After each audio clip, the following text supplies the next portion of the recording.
আজ আমি তোমাদেরকে মায়ের পুজো দর্শন করাবো। আমার এক দেওরের বাড়িতেই মায়ের পুজো হচ্ছে, সেখানে আমরা এসেছি।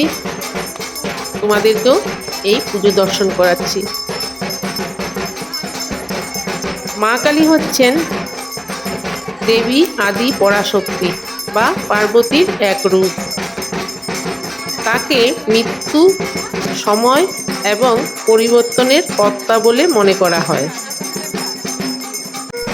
মা কালী হচ্ছে দশমহাবিদ্যার প্রথম দেবী এবং তার ৮টি প্রধান রূপ রয়েছে: দক্ষিণাকালী, সিদ্ধকালী, গুহ্যকালী, মহাকালী, ভদ্রকালী, চামুণ্ডাকালী, শ্মশানকালী এবং শ্রীকালী।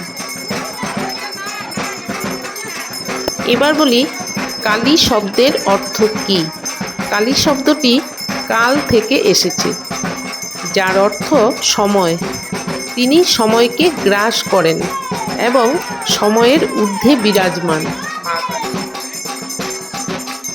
এবার বলি মায়ের কালো রং সব কিছু শোষণ করার প্রতীক। দুঃখ, ভয়, পাপ, অজ্ঞানতা সব কিছু তিনি নিজের মধ্যে টেনে নেন। এবার বলি মায়ের জন্ম। রক্তবীজ নামক অসুরকে বধ করতে মা দুর্গা তার ভ্রূযুগল থেকে যে ভয়ঙ্করী রূপ ধারণ করেছিলেন, তিনি মা কালী।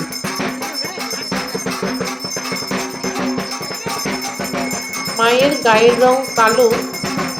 কালো রং মানে মহাশূন্য বা অনন্ত শক্তি, অর্থাৎ অসীম ব্রহ্মাণ্ড। যেমন সব রঙই কালো রঙে মিশে যায়, তেমনি সমস্ত সৃষ্টি ও শক্তি মিশে যায় মা কালীর মধ্যে। তিনি রূপ ও রঙের ঊর্ধ্বে, তিনি নিরাকার নির্গুণ ব্রহ্ম।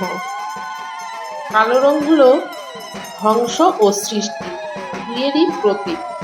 মা কালী হলেন সংহার ও সৃষ্টির একত্র প্রকাশ। তার কালো বর্ণ বোঝায় তিনি অসুর ও অজ্ঞানতার অন্ধকার গ্রাস করেন।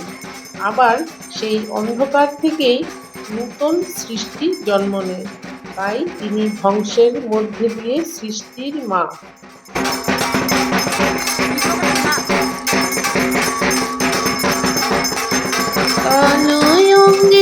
আলোর জ্যোতি এমন রূপার কোথায় পাই, রূপের বাহার দেখে বাবা আপন অঙ্গে মা বোঝাই। রূপের বাহার দেখে বাবা আপন অঙ্গে মা বোঝাই। মুন্ডমালা ঝুলছে গলে, বজ্র হাতে করালসি, দিগম্বরী মহামায়া ভয়ঙ্করী এলো কেশি।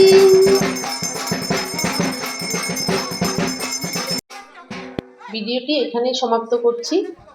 মা সকলের মঙ্গল করুক, এই প্রার্থনা মায়ের কাছে। জয় মা, জয় মা।